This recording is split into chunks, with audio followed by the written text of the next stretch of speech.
Hello guys! Magandang araw sa inyong lahat. Sana nasa mabuti kayong kalagayan.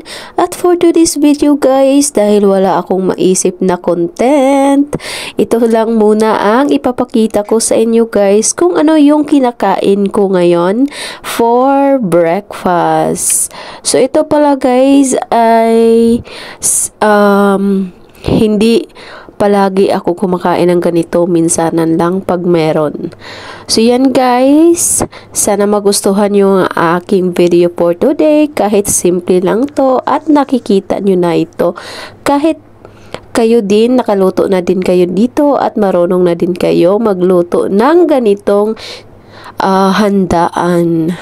So yan guys, nagprepare na pala ako dyan ng 3 hotdog at 2 ham. Ito lang muna ang aking ipapakita sa inyo guys at isi-share kung paano ko niluto. Charot. Napakadali lang naman ito guys. Alam nyo na kung paano magluto ng ganitong handaan sa umaga.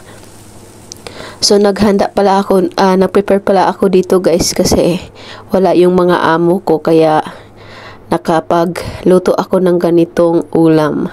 So nagluto ako dyan ng 2 itlog, 2 ham at 3 hotdog. At nag-fried rice na din ako guys kasi may tirang rice kahapon.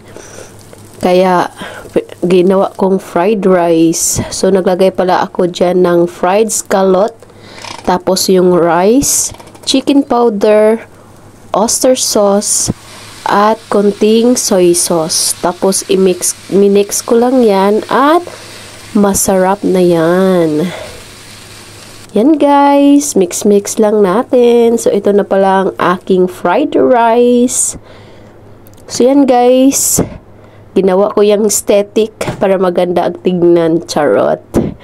So yan guys, ang aking fried rice na ginawa. Yan, naghanda na ako yan guys.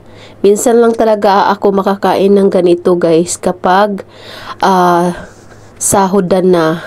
Makakabili ako ng ganyan. Pero kapag walang pera, panoodles na lang kami dito sa Hong Kong. Kasi hindi naman palagi masasarap ang aming kakainin. So yan na guys, titikman ko na ang aking ginawa for today's breakfast.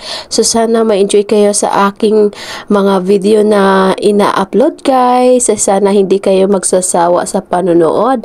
At maraming salamat sa mga nanonood na hindi nag-skip ng ads. Sana po hindi kayo mag-skip and